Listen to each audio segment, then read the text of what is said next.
Recording in progress. And then we'll share the screen. And then, yeah. So, obviously, what happens tonight will be all really dependent on these rate cuts. So, 0.25 is what's expected. 0.5 or nothing is unexpected. They've pretty much confirmed almost as a guarantee that there are going to be rate cuts. So, we're just ultimately waiting to find out what those rate cuts are, if anything. So yeah, just kind of wait and see. I'll talk through a bit of price action from this week just while we're waiting. What we've got this week. So where are we? Oh, I've got repay tool on. Let's get rid of that.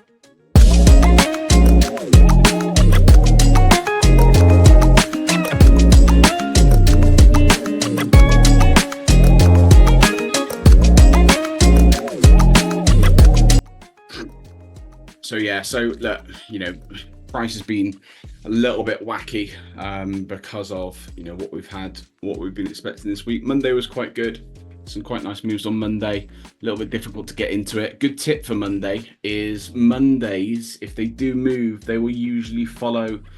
They'll follow the direction of kind of Thursday, Friday, the previous week. So if you've got a particularly bullish Thursday, and then obviously it opened there and it closed here, so technically that is bullish, but not much happened on the Friday, of course. Usually Monday's price action will typically follow the previous 2 days. If you go back through the charts and you have a look at your Monday, get rid of that now, actually. Look at your Monday. So that was Monday last week. Okay, see how Friday opened here and it closed here. So bearish day, Monday's bearish. Friday was Thursday, Friday here, Thursday, Friday bearish. Monday we did have a bit of a pullback, so that was just a pullback liquidity cycle that entered into the liquidity cycle, taking out liquidity from the left here, and then bearish Tuesday. But you will find that most Fridays will just follow. Most Mondays will follow the price action. This one hasn't done that. One again was a pullback. Let's have a look at this one. Now, if you have made it this far, I want to firstly say thank you for watching. And secondly, invite you to my completely free trading masterclass where I teach my entire strategy from start to finish. You've all heard the numbers. 95% of Forex traders fail. And with most of them, it's because they're not getting the proper education. They're spending far too long on YouTube channels and they're not getting the education they need through people who actually know what they're doing. If you are interested in becoming one of the 5%, then you need to invest in the proper education. If you want to learn my complete strategy from start to finish, spaces are extremely limited. So if you are interested, click that link below and secure your spot before they're all gone. Candles, 2 seconds.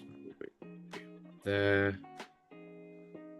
So yeah, so we've got, that was the one we just looked at. And then Friday here, so bullish Friday, and then a bullish Monday. So no, that was one we just looked at, wasn't it? Yeah, that was the bearish one. Let's go back to this one. Yeah, so Tuesday, and we had a big pullback on the Wednesday. Then we had Friday bullish and Monday bullish. Okay, so there's a good rule of thumb. Again, it's like anything, 60-70% of the time, that's ultimately what you're going to find, is that Monday follows the movement or the direction of the previous Friday. It's just a good, if you're trying to pick a bias and not sure where to go on Monday, it's a good way of doing it. This one, we'd already had the pullback on Friday. Okay, so what I know sometimes it's a little bit of a struggle understanding what to do with the liquidity cycles and kind of the weekly cycle. So obviously we would like the accumulation on Monday. That's changed quite recently because of the contract change, as some of you probably noticed. So we don't really get the really kind of accumulative Mondays. Mondays recently have been actually particularly good. The weekly cycle, the reason why it performs like that is because of liquidity cycles ultimately, and that's what's happening. Is you've got an accumulation, a manipulation, and the distribution. That is the classic liquidity cycle, or weekly cycle, daily cycle, whatever you want to call it. So what ultimately is happening in these is you're having some form of accumulation. Okay. Ideally, then you have some form of manipulation, which is in the opposite direction, and then you have the expansion, which is like the distribution move.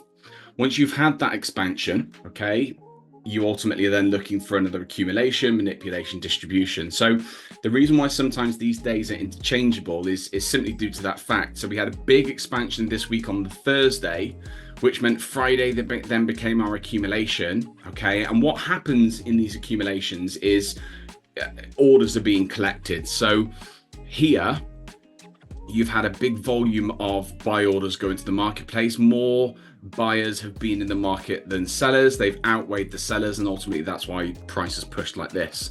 We then have this accumulation here, and what's happening is more orders are being collected. Profits are being taken, sales are coming into the marketplace, buyers are coming into the marketplace. And this power struggle between buyers and sellers is what causes that kind of that stall of price. Ultimately, what is happening in this one is, it's gathering and checking and taking out liquidity. Then buyers outweigh the sellers, and then we get these big expansion moves up. So that's all that's happening in these areas, is you're just getting expansions and consolidation. In the consolidations, orders are being collected. So people always think that these areas, so like from here to here, that's where most of the volume is. It's actually incorrect.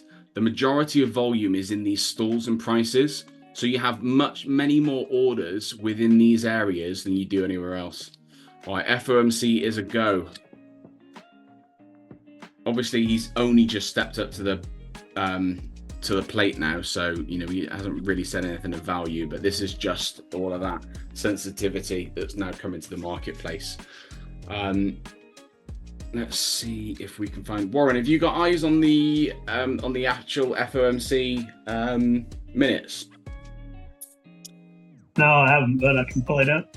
Yeah, let's see if we can get some kind of live feedback on what he's saying. So what ultimately is going to happen with this FOMC, guys, is going to set the tone for at least the next month, but probably the last quarter of the year. We'll know clearly what the Treasury wants to do, and it'll give us a real clear indication of what sort of higher time frame macro direction we should be looking at ultimately on the charts. FOMC. Let's have a look, see if we can get some. Looks like a cut of 25 basis points. Fine. Okay, so what we expected then. What we expected. Has he announced that already then, is he? Well, just if you go on to Forex Factory, it shows 5%, and it was 5.2% before. So fine. Assuming, okay, yeah. Like quick maths. That's yeah. Live updates. I thought it was 5.5. Oh, tell a lie. Sorry, that's forecast. So it has got. I was going to say. He's only been up there for a minute, so I doubt he's announced it yet. No, but it does actually say. Yeah, you're right, Warren. It says 5.5 was previous. Forecast was 5.25. Sorry, that is the forecast. 5. So what we're ultimately finding out now is what those rate cuts are going to look like. 0.25 is what everyone's expected, and I don't really imagine it's going to have a huge impact on price if he announces 0.25, because that's been priced in. Look at all this bullish momentum. We already know pretty clearly that the US dollar is in a difficult position at the moment, and most of the news we're getting at the moment isn't looking favorable for the dollar. So we're waiting to confirm that with these rate cuts ultimately. So we'll just see what they say. If anyone can get up like a live, I don't know whether someone's like transcribing it live or anything. See if we can get some live minutes. Trading economics, it shows 5%. All right, Sam, get your camera on. Sam, guys, get your cameras on. I love seeing your faces. I feel like Mine isn't going off. Not this time. Why not? Oh yeah. Fair. I'm wearing lingerie again, so I'm not turning It's fine. I want to see the lingerie. Is it lace or is it latex? You want to be careful. You put your back out again. Yeah, fair. fair. I'm eating my dinner, mate, so you don't need to see that. Oh, fair enough. I'll be on in a minute. You know what would be probably more sensible if we just load up. Come on. See if we can watch it live, and we can all watch it together then, can't we? Little nerdy So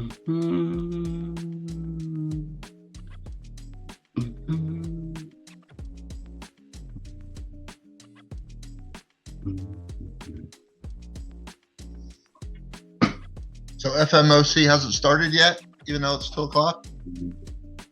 Oh, is it? Yeah. Is it? Oh, it's 2 p.m. at the moment, is it? Yep. Okay. Fair enough. Fair enough. It's mad. Sure. Yeah, it's 2:04. Okay, so the actuals. So we have got the actual then. So it has come down by 0.5. 0.5%? Yeah, 0.5%. Wow, that's pretty radical. That's pretty big. Pretty big, that, isn't it? Pretty big. So They're gonna go buy another. They're gonna go buy another house now. yeah, yeah. So I would have expected a slight.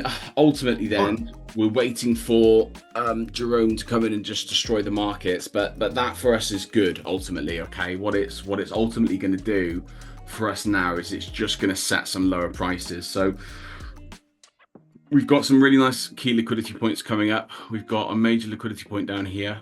Okay, 99.61. We've obviously got a really key psychological level to break through as well. So 100 there. Okay, if we can break through that level, which, you know, I think is pretty much guaranteed now, then that's going to give us some real momentum to the downside. Next kind of major liquidity, we've got down on the dollar at 97.6. And then we're probably coming down to somewhere between 95 and 94.6. So those are kind of our targets now, of where we should be expecting the dollar to ultimately go. Obviously pretty uneventful at the moment, and you know, let's see where we go from here ultimately. So Jerome, yeah, you're right, Jerome's speaking at 7:30. So we've had the numbers come out. It has been confirmed that it's going to be 5. So FOMC Federal. I would think with a 0.5% that market should have moved a little more than that. The thing is, the 0.25 cut's been priced in for the last however long anyway. Yeah, you're right. Was it last Friday or the Friday before that he came on and said a rate cut was pretty much guaranteed? I think it was a couple of weeks ago, wasn't it? That he basically said there's no way around it. We're going to have to do a rate cut. So ultimately, I want like a live one with.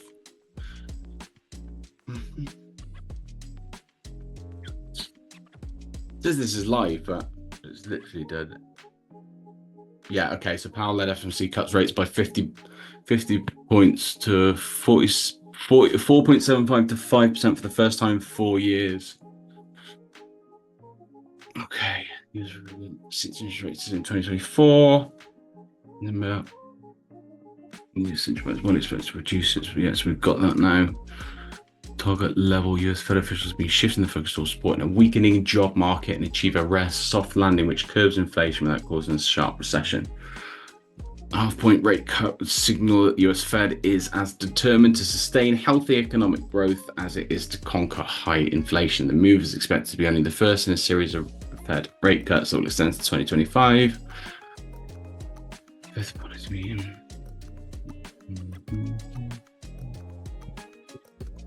Yeah, so it went up to 5.25 in March, and then obviously they've turned on their heels within like 6 months or so.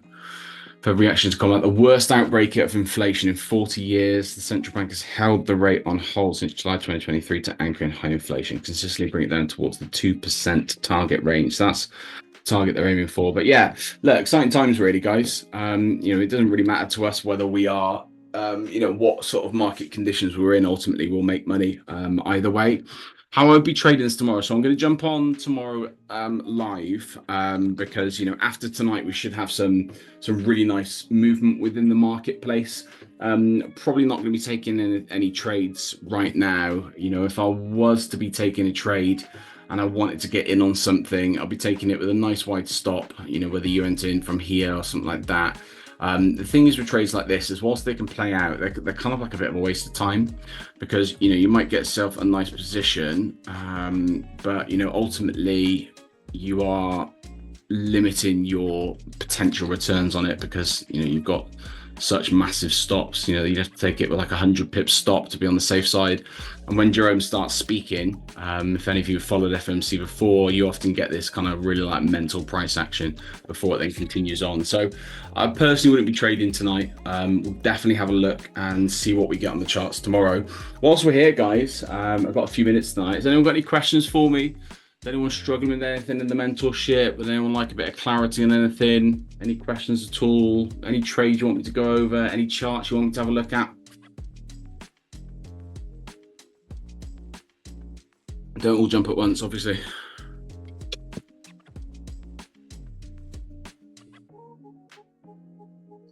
I have a question, Chuck. Go for it.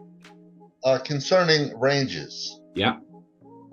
You're basically looking at break of structure ranges, like on the 4 hour and the 1 hour. Yeah. Well, yeah. So Right. you've only got a new range once it's broken structure. Gotcha. Okay. So Sometimes on the 15-minute, I use like the higher high and the lower low as a range. Mhm. But I think what that really is a 1 hour break of structure range. Anyway, I just wanted to know, you're using break of structure as like a momentum range. Yeah, so basically my 4 hour range from here is from here to here. Okay, that's the 4 hour range that I'm in. I get a confirmed pullback. Okay, where it's going to pull back to, I don't know at this stage. I've got to wait and see what price does. Okay, in this example, I would be expecting price to come back to somewhere like this. It hasn't done it in this example, as you can see. What has happened, however, is we've had a new range formed. The reason why that's a new range is because it's taken that high to the left. So Okay, I was just going to ask you that if you use that smaller range also. yeah. So when that gets broken, now you're short. So no. So when that gets broken, so right now, if you look at this chart, I'm bullish. Okay, as you can see, bullish ranges on top of bullish ranges. So I'm bullish, bullish, bullish. When something like this happens, okay, I draw on my new range. Now, you don't know what is a range until you get a confirmed pullback, okay? Right. Confirmed pullback is some form of internal structure being created, okay? So you want to then, I'd say in this example, let's just go back to here for now, okay? I'd be then jumping down to the 15-minute time frame, and I'll be waiting for some 15-minute structure to come into the marketplace. So, I've got some structure there. I've got some structure here. So that for me now is a confirmed pullback. I know that I am on the 15-minute time frame. I'm now bearish until I get a bullish change in direction. And the way I would have traded this is I'd be selling this until I get my new range created, or I get a new 15-minute range created. So in this example, okay, I get a bullish range come into the marketplace, and it's really clear and obvious. And the reason why it's really clear and obvious is because it's taken that high to the left, which means ultimately then I've got a new 4 hour range that I can start trading with. Okay, so now what I'm doing is I'm drawing on my 4 hour range. Okay, drop down to the 15-minute again, and then I'm looking for bearish structure on the 15-minute to start to come into play. Okay, so that's my 15-minute structure, and then so on and so forth. Okay, now for me to turn bearish in a bullish marketplace, I need multiple structures being changed effectively. So this here isn't a range because it hasn't broken structure to the left. This here, although it is a pullback, yeah, actually it would be. So that is our first 4 hour range, okay, because it has technically broken structure to the left. It's taken the external liquidity, so that is technically a range, okay. We've then got this one here, okay. Only once I get the second range am I now bearish. Okay, so now I'm bearish on this marketplace. I can look for bearish setups. I got another 4 hour range here that I can draw on. Okay, but then very quickly I become bullish again. So So 4-hour range bullish, 4-hour range bullish. Okay, so now I'm bullish again. And this is where sometimes when you've got like consolidation of price, it can be a little bit difficult. This pullback here, although that took out liquidity to the left and created a new bearish range, I'm still overall bullish because it's just one move back. So it's a complex pullback, I would call it. Okay, so a lot of people get thrown off by this. They look at this move and they're like, well, of course it's now bearish because we've taken out that liquidity, we've taken out that liquidity. It's actually not. It's not bearish until you get that second confirmed range like that, okay? Now, normally when that happens, like in this example here, normally when that happens, you can assume some lower prices. And although it didn't hold for very long, you can see here that we did get some lower prices, okay? So, you know, you could have then been jumping down into this time frame, so 15-minute. You'd be looking for 15-minute liquidity move. And that's what's great about these 4-hour ranges, is that you have loads of movement internally in them so you can take trades, okay? So, you know, you'd be looking at this move like this and thinking, oh, do you know what? This has shifted bullish now. Same thing applies on the lower time frame. Yes, we have a 15-minute bullish range, but until we get a second 15-minute bullish range, let me just delete that one for now. Until we get a second 15-minute bullish range, that is not yet bullish momentum, okay? It's the same principle as our first break or first false breaker structure, okay? And then our true breaker structure, okay? We're only confirming the reversal once we have that second breaker structure, right? Right. Okay. Same thing applies with our ranges. The range momentum is only confirmed once we have that second breaker structure, okay? So the way I'd be trading this ultimately is I'd be looking at this bearish price action, okay? I've then got, you know, before we've got the confirmed area on the 4-hour. My charts are really slow today. So let's just imagine price is here for now, okay? Let's just imagine price is there for now. I'm looking at my 15-minute time frame, which is here, and I've got a bit of a pullback. So for now, this is my 4-hour time frame.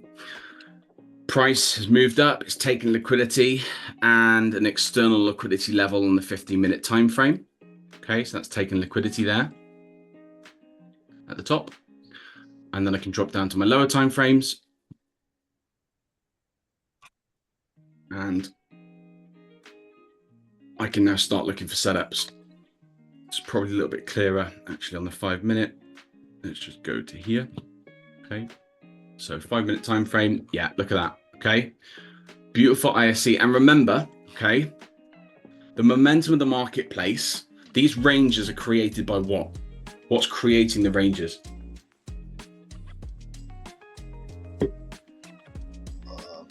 Anyone can jump in. What creates the ranges? Momentum. Momentum, yeah. Making of highs and lows. What creates the momentum? When it breaks highs and lows or takes liquidity. Yeah, but literally what creates it? The bank. The banks, the institutions, right? So an influx of orders.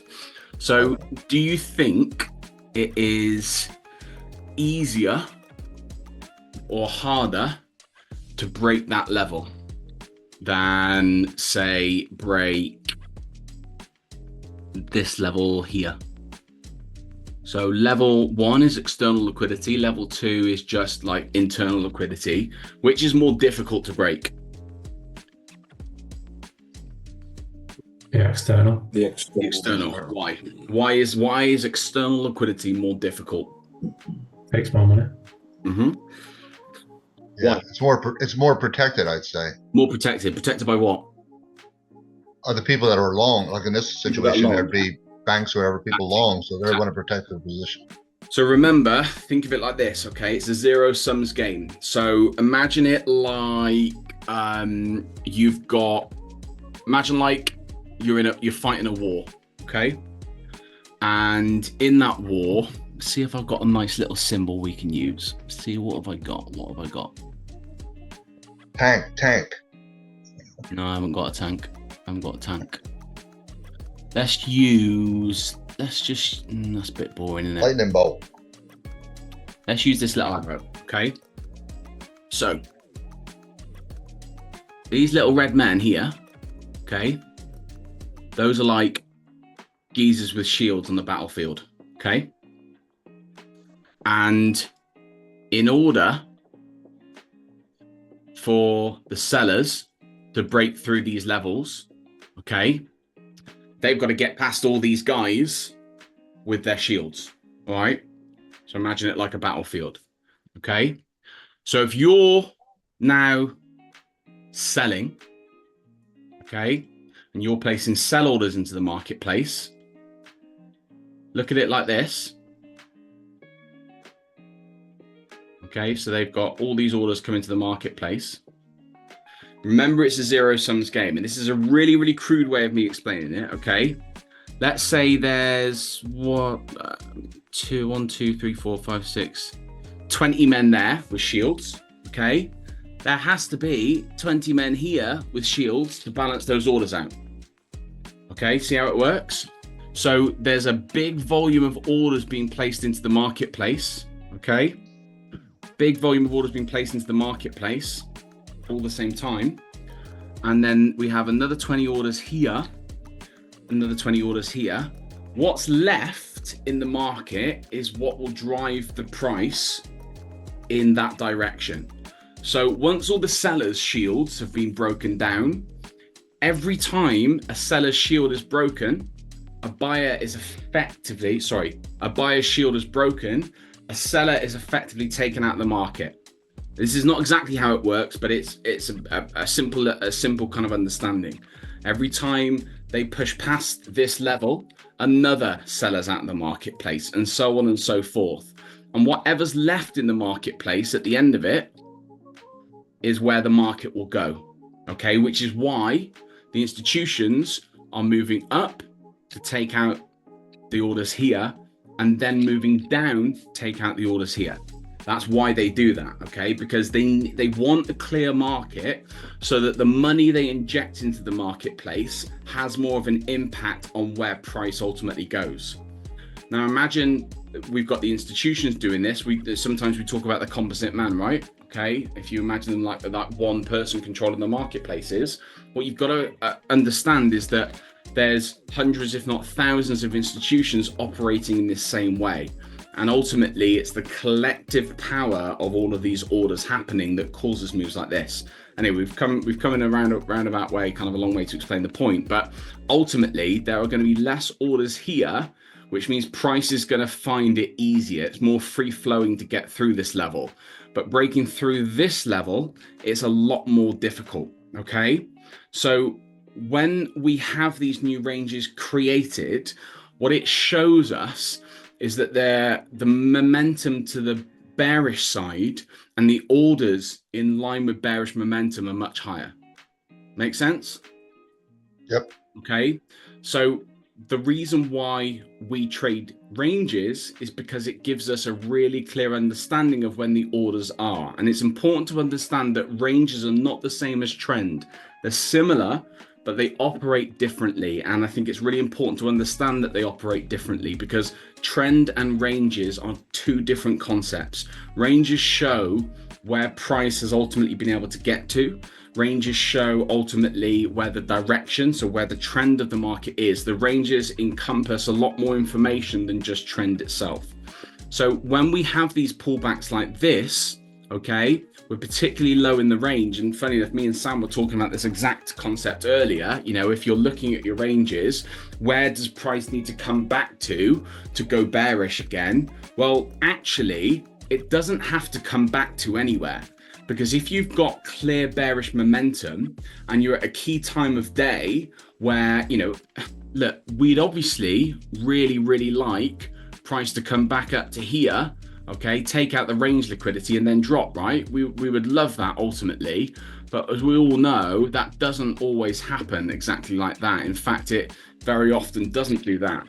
And when you have particularly bearish markets like this is where you use all of the other factors. So time and price, right?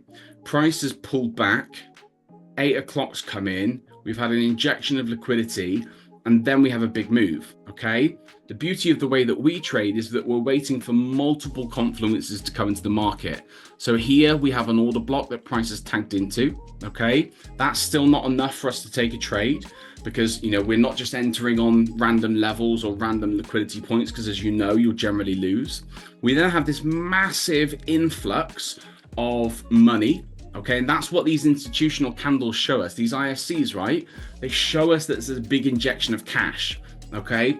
Strong money Forex, the keys in the title, right? We're looking for where the strong money is. So there's been an influx of orders, but then all of a sudden there's been a massive dumping of sell orders that have come into the marketplace, huge imbalances, really, really clear movement there. And then we get our MSU, okay? What does the MSU show us, guys? Manipulation. Who's creating that manipulation? The banks. Yep, the institutions, right? And why are they doing that? Take retail stops. Yep, to take people out of the marketplace. They're not actually taking retail stops, they're collecting orders. So I think a really simple concept for us to understand is that they're taking our stops. The institutions don't give a shit about our stops. Like, we make up like I think it's less than 1% of the buying and selling power in the marketplace. The 99% of the orders are all with the big institutions, hedge funds, banks and things like that. What they know and what they understand is that there are masses of orders. So you have this big move down. They know that there are masses of orders here, both buy orders and sell orders. So they're manipulating price. They're taking out stops and they're entering in buy orders from here. And then they're injecting a load of cash to push price down. So the reason why we wait for all of these steps, ISC, impulse, imbalance, manipulation, setup, and then we have our engulfing. Why do we wait for the engulfing, guys? What's the point of it? Shows our direction. It's ready to go. Yeah, but why? What's the point of it? What's the point of the engulfing? Shows the volume that they're putting their orders Exactly. in the direction it's it going to shows that this isn't just, because without the engulfing pattern, and this can be a really profitable way to trade, but it's just lower probability. Without the engulfing pattern, we don't actually know whether this is just a pullback, right? We don't actually know that yet. Okay, what the engulfing does is it just gives us another clue into where the market is likely to be going next. Okay, so we don't actually get, on this time frame, we haven't actually got an engulfing, but let's just say we have one in there, probably on like the 7 or the 8 minute chart. We then have a really clear setup. And that's why, I know sometimes, guys, you see these moves going without you and there's like no way to get involved in them. The setup in the classic kind of Asia sweep, manipulation, ISC, impulse, imbalance, MSU, engulfing, you're not going to get all of those moving parts every single time. But when you do, the probability and the profit rate of them is really, really good. My trades that I lose typically don't have all the moving parts. And look, as a trader, you've got to have other entry models. And as a trader, you're going to have, but if you want to have a really high profit, high probability trading setup, then just wait for all of these moving parts to come in because they play out really, really well. And it's all to do with us understanding where the markets are moving. I like using the example of, a shark getting its kill, right? So when a shark goes out in the ocean and it kills a creature, creates loads of mess, yeah? Okay, it's clear to see if you've watched like a wildlife documentary, or if you've been, diving in I don't know where you'd be diving with sharks, but let's just say for argument's sake, diving with a shark, yeah? Okay, shark goes in for the kill, it leaves behind loads of mess. Who eats that mess? Little fishies. Little fishies. So the institutions, the banks, the composite man, whatever you want to call it, right? The algorithms, they're the sharks and they're going in for the big kills. And when they make those big kills, they leave behind mess that we can clear up. So they're in their profits from up here and down here. What we're waiting for, okay, because the institutional move has started from here ultimately. That's where it's began. So the institutional move to take price from here down to here, it started here. That's the big kill. Then we're looking at our range, okay? These are the crumbs that it leaves behind. These are the mess that it leaves behind. And then we're looking for clues and factors. And it's a really good way of looking at it, that what we're doing is we're cleaning up after the big players. Because we only need a little bit, right? We don't need the whole kill ourselves. We don't need to get in from here and hold it all the way down here. We only want a little bit of, the food. We want a little bit of the kill. And what we're doing is we're building a playbook, confluences of, reasons for us to get into the trade. And this is like the mess that the shark leaves behind afterwards for the little fish to go and swim and clear up. And that's all we're doing. We're using these confluences and using these ideas, which is ultimately originated from up here.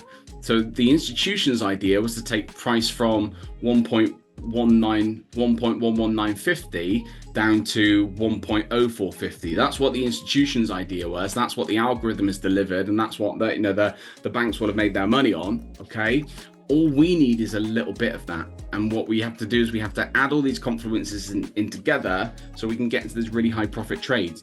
And it means that you might miss out on every single bearish move all the way down here until you get this one. But I'm sure loads of you have been there before. You finish a week and you've had one really, really good, clear and obvious trade, right? You've had one really, really good, clear and obvious trade, and every single other trade that you've taken in the week has been a loss. And you kick yourself and you think, do you know what? If I just waited for my perfect setup, I'd be up 2.5% instead of down 4%. We've all been there, right? Yep. Sometimes waiting for these setups to play out, which might take a week or so, or 3 or 4 days or so, is actually a lot more profitable than trying to get into the market. I know it's something that I fall foul to even now. I'll take trades and they aren't absolutely perfect, and I'll get like a break even or like a frustrating break even where, I've waited all day for it and it's taken me out for break even. When actually, if you just waited and took those really kind of A grade setups, you'd probably be more profitable ultimately. So it just takes a bit of patience, guys, to get your head around it. All right, let's see what, if anything, FOMC's done. Is anyone watching it live? Should we see if we can get it up? Yeah, it's 2:30 right now. Yeah. Let's see if we can get it up. Should be moving.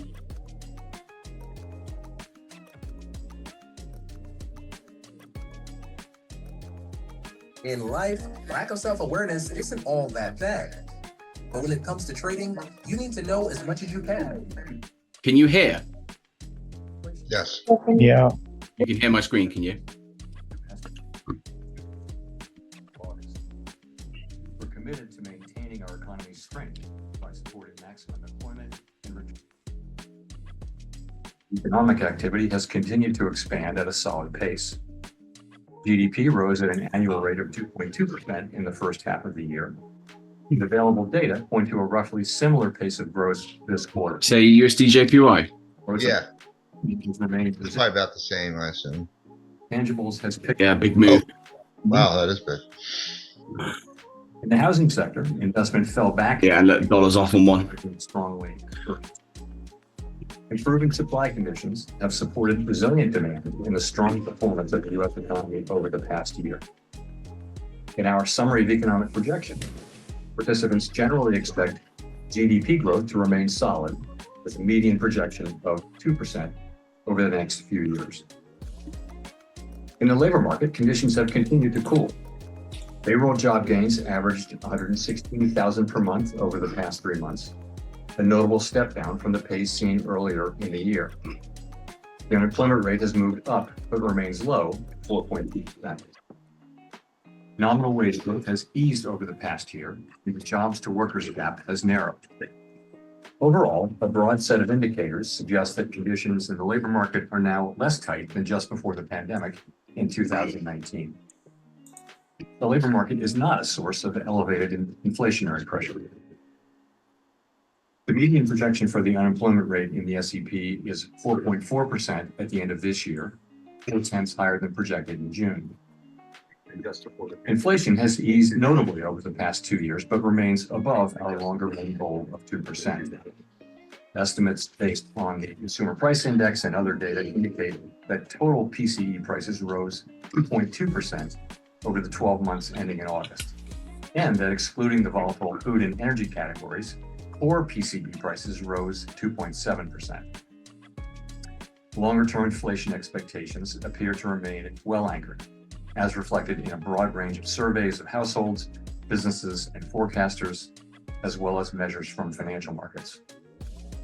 The median projection in the SEP for total PCE inflation is 2.3% this year and 2.1% next year, somewhat lower than projected in June.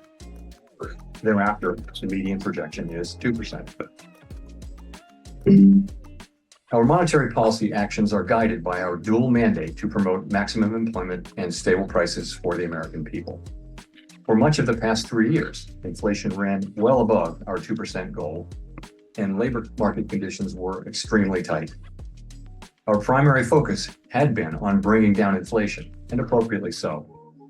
We are acutely aware that high inflation imposes significant hardship as it erodes purchasing power, especially for those least able to meet the higher costs of essentials like food, housing, and transportation.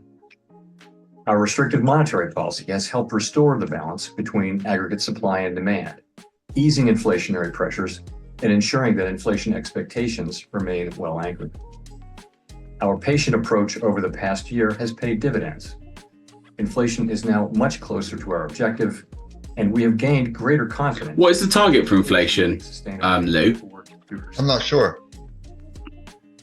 As inflation has declined and the labor market has cooled, the upside risks of inflation is diminished. I think it's 2% there. It's 2%, isn't it? What is it? What was it on the last release? Our employment and inflation goals have ruptured to both sides of our dual mandate. In light of the progress on inflation and the balance of risks, at today's meeting, the committee decided to lower the target range for the federal funds rate by a half a percentage point to 4.75% to 5%. This recalibration of our policy stance will help maintain the strength of the economy and the labor market. 2.5. To enable further progress with inflation as we begin the process of moving toward a more neutral stance. We are not on any preset course. We will continue to make 2.5. by meeting. So the target is 2%. We know that reducing policy restraint too quickly could hinder progress on inflation. At the same time, reducing restraint too slowly could unduly weaken economic activity and employment. Not zero though, is it? Still 2%. Yeah. Still going up 2%. What's it like in America, Lou? Is everything expensive at the moment? Yes. Inflation's killing everybody. Really? Yeah, it's horrible. Because nobody's wages track inflation. No, not at all. Much like it is here, really, isn't it, Rob? Yeah, pretty much. I mean, it's the only way they can do. The only way they can service the interest on the debt that they have is to take money off people through inflation. It's like the hidden tax. Yeah. And like the food prices are like double. It's crazy. Really? Consistent with what your energy prices really high at the moment as well? As well as the change balance of risk. Well, believe it or not, I use it's called Atlantic City Electric, and the rates for most people, the governor passed some kind of a law for them to play with the rates. We got these so-called smart meters installed in our houses to help. It's basically the government controlling your energy, and a lot of people's rates have doubled in 1 month. Really? They went from $400 a month to $800 a month or more. It's friggin' insane. Yeah, that's crazy. I'm looking hard at the UK to move there. Oh, it's not much better over here, mate. Okay, I'll go to Australia. Vote Trump. It's bad all over, it's just bad. How much is gas around there, Lloyd? Gas, I'm in New Jersey, so we usually have decent, it's not like California gas prices. Ours is about $3.20 a gallon. Yeah, I think we've got about $3.90 at the moment. Yeah. We have New Jersey. I live in New Jersey, and we have the highest property tax, so they kind of give us a lower gas price. But we have the highest car insurance and the highest property tax in the country. I meant it's $2.90 a gallon here. Expected retail was strong. I'll take $2.90 a gallon. It's a long drive to Wyoming from New Jersey. How do you respond? Yeah. Shows the Fed about the labor market. And I guess, should we expect more 50s in the months ahead? And based on what should we make that call? Thank you. So, okay, a lot of questions in there. Let me jump in. Since the last meeting, we have had a lot of data come in. We've had the 2 employment reports, July and August. We've also had 2 inflation reports, including one that came in during blackout. We had the QCEW report, which suggests that suggests that the payroll report numbers that we're getting may be artificially high and will be revised down. You know that. We've also seen anecdotal data like the Beige Book. So we took all of those and we went into blackout and we thought about what to do, and we concluded that this was the right thing for the economy, for the people that we serve, and that's how we made our decision. So that's one question. What was the second and third? Sorry, thank you, sir. How do we figure out in the months ahead, is there another 25 or 50 coming in? Based on what shall we make that call? Thank you. Sure. So a couple things. A good place to start is the SEP, but let me start with what I said, which was that we're going to be making decisions meeting by meeting based on the incoming data, the evolving outlook, the balance of risks. If you look at the SEP, you'll see that it's a process of recalibrating our policy stance away from where we had it a year ago when inflation was high and unemployment low, to a place that's more appropriate given where we are now and where we expect to be. And that process will take place over time. There's nothing in the SEP that suggests the committee is in a rush to get this done. This process evolves over time. Of course, that's a projection. That's a baseline projection. We know, as I mentioned in my remarks, that the actual things that we do will depend on the way the economy evolves. We can go quicker if that's appropriate. We can go slower if that's appropriate. We can pause if that's appropriate. But that's what we were contemplating. I would point you to the SEP as just an assessment of where of what the committee is thinking today, but the individual members rather of the committee are thinking today, assuming that their particular forecasts are realized. Hi, Chris Rugaber, Associated Press. This could actually be, whilst we've got all this movement, this could actually be an all right trade here. So how deep it gets down into that, I would typically trade it like any news event. I've got an imbalance sat in there, which I'd love to, if price can get into it, that would be lovely. So that would be kind of my ideal target. We might not get it with volatility though. Where can we be targeting from here? Got a significant high there. I think the way I would really characterize it is this. I might take that just for fun, just whilst we're on the live together. If I can get an engulfing out of here, Level of certainty around the stop below that wick, I don't expect, because of obviously the news, presenting what it's presented, I don't expect this to come and retrace fully, because the rate cut's been bigger than we expected. So that could be a nice trade from here. If I get a nice engulfing on that, I might take that, and we'll see how it plays out tomorrow. Restriction, and we'll be looking at the way the economy reacts to that, and that'll be guiding us in our thinking about. What's that? The question that 17 pip stop, so it's a nice wide stop as it is. We know that the policy stance we adopted in July 2023 came at a time when unemployment was 3.5%. How do you execute your trades and check? Like, how do you work out your risk or whatever for the different stop sizes? Just use a calculator like that. Do you just Yeah. you just do it like manually? Yeah, just manually each time. Yeah. Yeah, I just wondered because I never knew. I don't think you've ever said, or I've never noticed. Just use a basic calculator. I don't really do like limit orders or anything like that, personally. Mention the direction of which I just use like a panel on MT4 or MT5 on the desktop in that. So my trading setup is a little bit different to most. So I actually use I do all my trades on my phone. So I do my analysis on desktop, and then I do all my actual trading on the phone. Yeah. Howard Schneider, Reuters. How close was this in terms of, you do have the 30% by a governor since 2005, I think. Was the weight clearly in favor of a 50, or was this a close decision? I think we had a good discussion.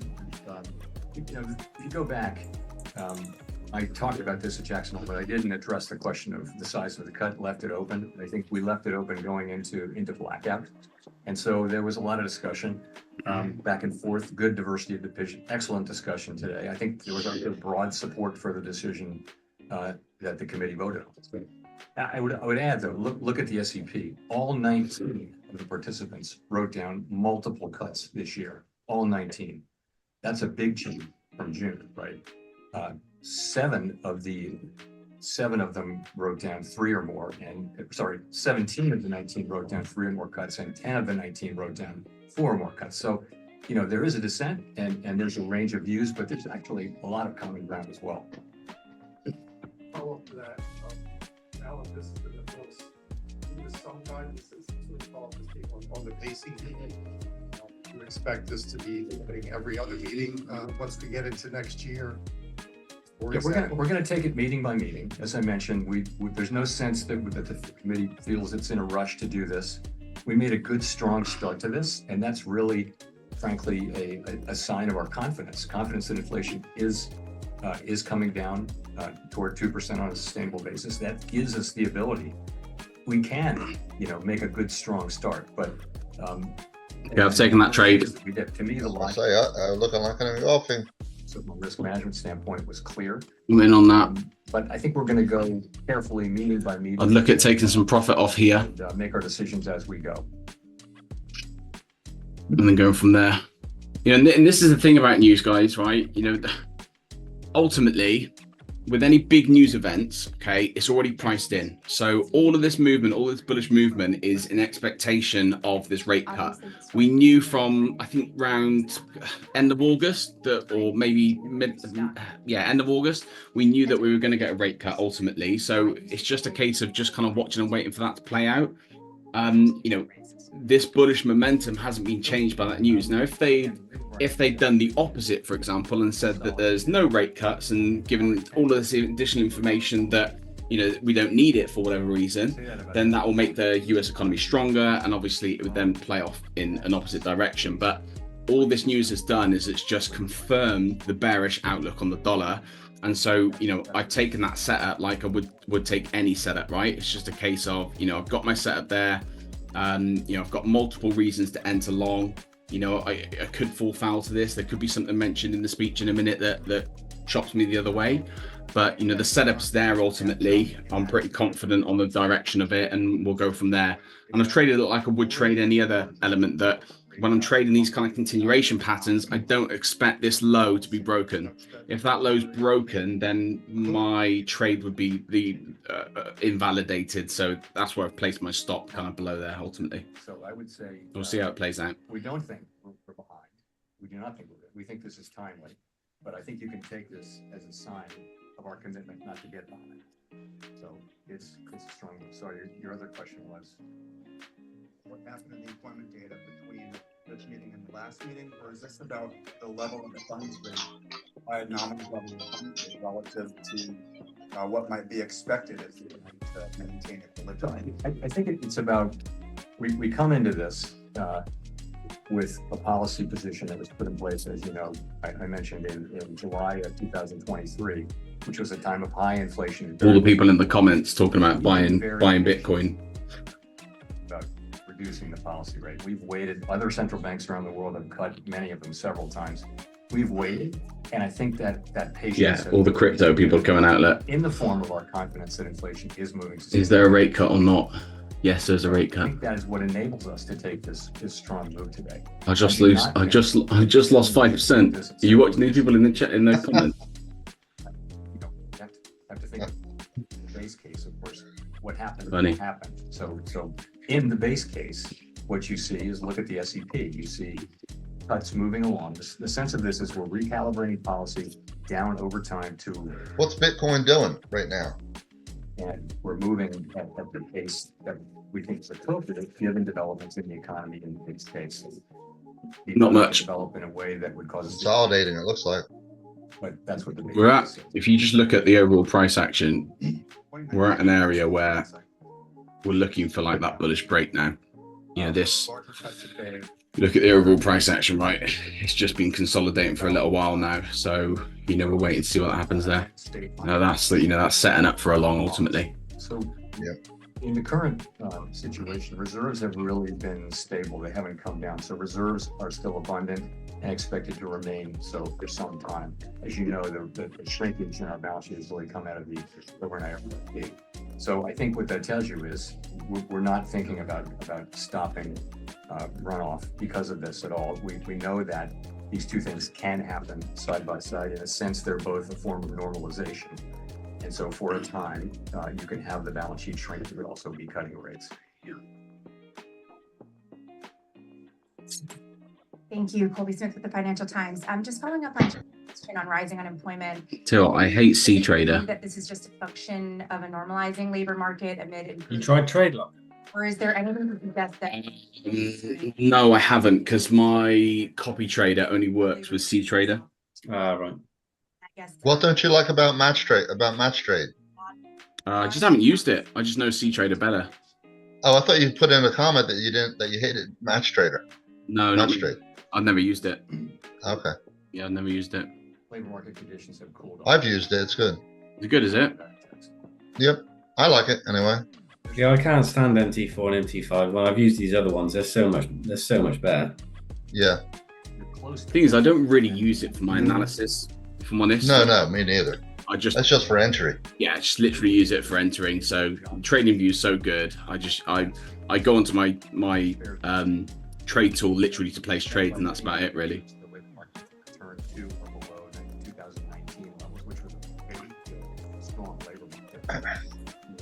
Check, this is nice watching you trade. I don't have any stress. Let's see how it goes on from here. So like I hope it wins for you. For me, that low there's protected, so you know I'm pretty confident. Well, one or two things, right? Either that low's protected and price won't come down any further, or it does, and I'll take myself out of the trade. What I do with my trades as well, I don't know whether you guys do this, is I always place a slightly wider stop. So this one's quite tight, to be fair. So normally I'd go like this, okay? And then when price reaches that level, I set an alert on it. Depending on how prices arrive there, I'll often close early. So it's just another little hack. So I spoke about yesterday about placing half a trade first, and then when you get confirmation, place a second trade. So for me now, I'm kind of waiting for a big engulfing. If I can get that candle engulfed, I'll then take a second entry on this. So it means that if I lose completely, I'm losing a quarter of my risk. Another way to do that is if you place a slightly wider stop and then calculate a trade based upon that, when price comes down past your invalidation point, you can then close it manually, and you'll trim off like say 10 or 20% from your full loss level. That's just another little hack for you to be able to get into, you know, slightly better trades, maximize your wins and reduce your losses as much as possible. Have you ever taken half off, like close half the position, let it run? Depends. Then when it comes back to where you got in, you put the other half back on. Yeah, have you ever done that? It really depends on how wide my stop is. You know, normally I'm trading with a stop like around like 5 pips. So, you know, there's too much kind of tiny movement in there for me to want to change it too much. Does that make sense? Yeah. Let's see how this 5 minute candle closes. Got a minute left on this 5 minute. Oh, someone's trading. Who's trading? Not me. What are you in on? I said not me. Oh. One of you's trading. I can hear. I think Lenny might have slipped one in. Are you jumping in, Lenny? No, man.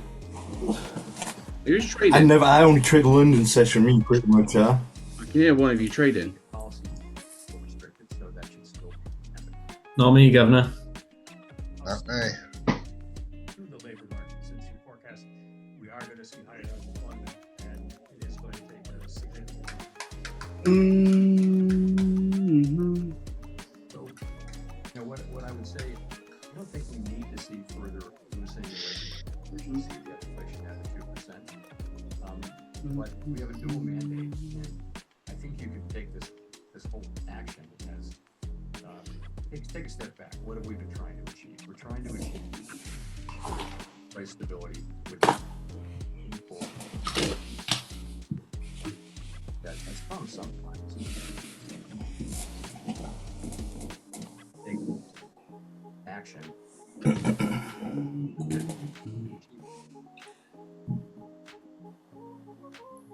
C-Trader is such a horrible thing to use. Is it slow? It's just like really clunky. Clunky, yeah. When it comes to the job market. Now, check. Would you call that a engulfing candle, or it wasn't? Yeah. Close high enough? Yeah, I'd class it as an engulfing now. Do you? Sure. So I just placed a trade on Euro USD and it's taken it on USD JPY. that's, I know it's higher than we were. Oh, it's just horrible. It's just horrible. It's threes. Awful. I hate C-Trader. It's gross, isn't it? That's a low. That's a very healthy unemployment rate. Yeah, I've heard bad things about that, and the DX trade. I've heard a lot of people don't like that. DX trade Yeah. looked quite nice, to be fair. I've tried DX trade. It's just really clunky, and it's slow. It's good for demographics. Is it? Yeah. Jack, do you find C-Trader slow when you open it on your phone? Me? We're still a bit above. Yeah. No, it's not slow. It's just horrible to use. Wage increases either are When I press the app, it takes like a minute to load up. It really winds me up. be consistent with 2% inflation, but they're very much coming down to what that sustainable level is. So we feel good about that.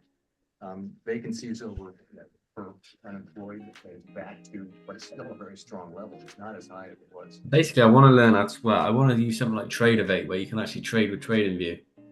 It's now. So there's a hack around doing it. So if you set up an Awanda account, you can trade Awanda live off TradingView.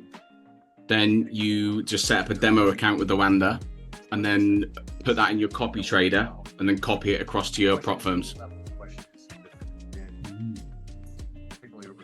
Yeah, I've heard of that. You use TradingView on your phone though. It's so difficult. Yeah, TradingView on my phone. I don't do that. If you actually trade off TradingView on your phone. To actually with trade on Awanda. Yeah, it's really difficult. Is that what you do, Sam? Do you trade off TradingView using Awanda? I did until I started using it on my phone. But with an iPhone, obviously it's not really that big, so you struggle to see the actual chart because you buy orders and sell orders and stuff like that. Right, fair, yeah. Just to get a bit of a push here. So this is just consolidation. Obviously, there'll be a lot of profit taken from here. All of this kind of noise here. That's all orders being pushed into the marketplace. We've then had a load of people make some profit here. They would have closed off really quickly. So we're just collecting more orders now. But I don't predict any other direction than long. Obviously, I might jinx myself by saying that, of course. But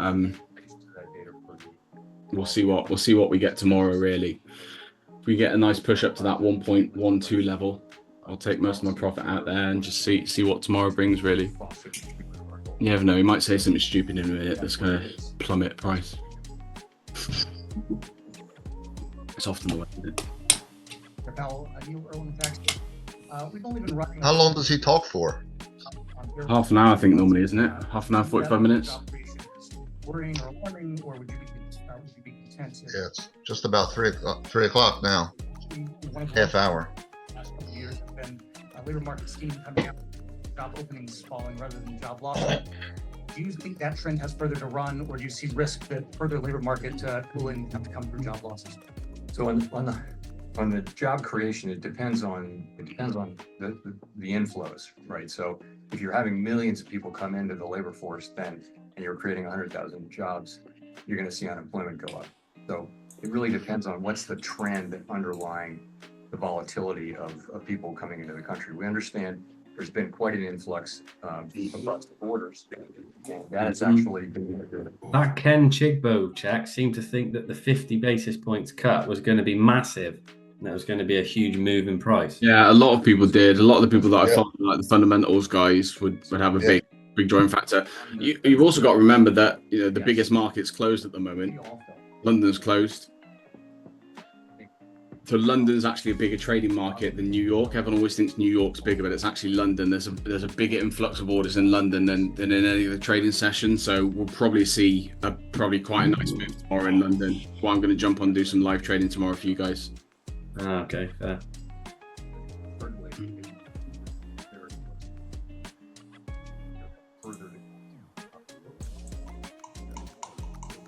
Good. Got that low. Well, I hear a few of them as well saying that they think there's going to be a rally, and then the economy's going to like shit itself.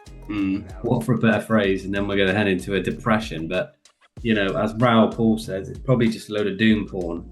Yeah, he doesn't personally think it can happen, and the likelihood is there'll be a recession. Yeah, but then it'll boom again or something. It's just how long it'll last. Right, I'm closing this trade now. I've hit my low. I don't want to go any lower than that, so I'm closing my trade. I only took a little quarter position on it anyway, so this is whatevs. after we get through all of this.